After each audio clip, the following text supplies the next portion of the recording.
say I'm so very pumped. I'm so happy to be at the Aero Theater. I've spent so many years coming here to see revivals and Sam Peckinpah movies and all kinds of films that I was playing Hollywood catch-up with.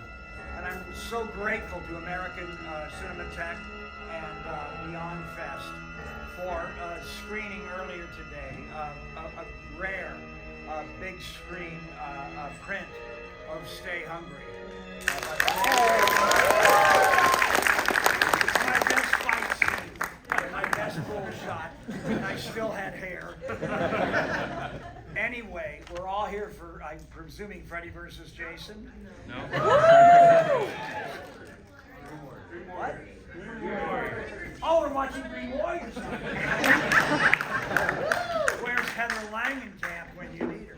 You know, everybody's always asking me if I do Freddy again, and I'm too old, I'm too injured, I'm too bruised. But I'd love to do a cameo if they remake Dream Warriors, because Dream Warriors is the fan favorite. If you took a poll, if you took a vote, and you know, Chuck Russell, God love him, is underrated. Those of you that are fans of The Mask know what I'm saying. That was a real turning point in special effects. And this was a hard movie for us because Chuck was demanding that we were like right on the cusp of CGI. We were doing the last of the great practical effects. One of the stories I remember that I'll share with you, we'll talk out of school here a little bit, is all the young boys on this film fell in love with Patricia Arquette. And Patricia Arquette was like a nubile, God, you hate this word, moist, Wendy from Peter Pan in her flannel pajamas, and she was so beautiful, and she's such a good actress. And later tonight, Heather will tell you stories about her death scene in this film and how prepared and how on it Patricia was and how she guarded her space. But I was like the guy in Cyrano de Bergerac. I was like Cyrano. I was like having to pass love letters. Patricia Arquette, from all the young boys in this movie that had fallen in love with her. So it was like this bizarre, awkward thing. Here's another story about this movie. You'll see this when we're in this sort of exalted Freddy's boiler room. We were shooting downtown LA in a converted warehouse. We've been all over shooting at different sound stages. And we were downtown, across the street from LA County Jail. And the crews were so backed up into the corner with their scheduling that they were literally working all night and painting all night, and then we would come on the set in the morning and shoot, or vice versa, depending upon whether we were on nights or not. And I remember that the sequence in the sort of Freddy boiler room that you will see in this, that everything was freshly painted. And I'm down low, and I'm, you know, working with my props and getting used to it and going through my moves for Chuck.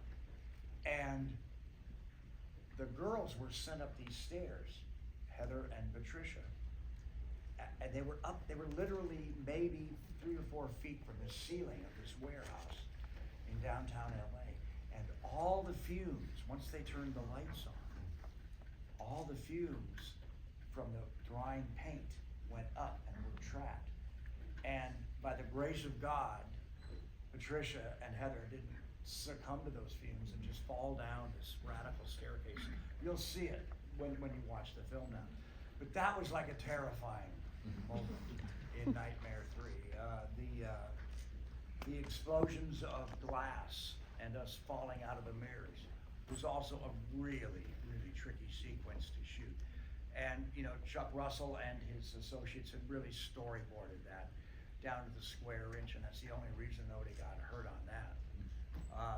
Anyway, I came prepped to like tell you gossip about Jason Ritter and Destiny's Child, but I got the sequence wrong. I'm so grateful again for the big screen prints of my film last showing. Terrible title, it should have been called Midnight Movie.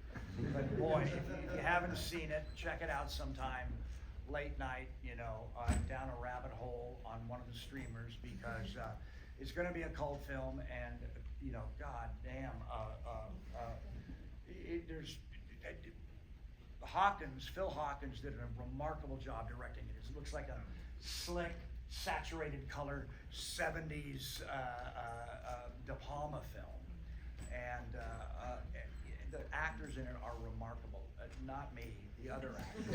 And the young man who you guys first discovered in Game of Thrones as I hesitate. I'm not trying to be politically incorrect, but I call him the Gay Knight on Game of Thrones. Wonderful, wonderful actor. Somebody help me here. Pardon? Finn Jones, who also has had, he's got a new show coming on, but Finn's performance is so raw and so strong and so compelling in that film that he really carries it on his shoulders. He really makes it work. He's the volition of that film, he's the momentum of that film. And I'm so glad again that Beyond Fest and everybody found those prints so that you guys can see me out of makeup, hamming it up. Anyway, enjoy Dream Warriors. I know it's probably the most popular of the Nightmare films. I'm going to go sign some movies for my posters for my documentary upstairs, and then we'll have the documentary, and I'll be doing a Q&A. I'm so happy you all came.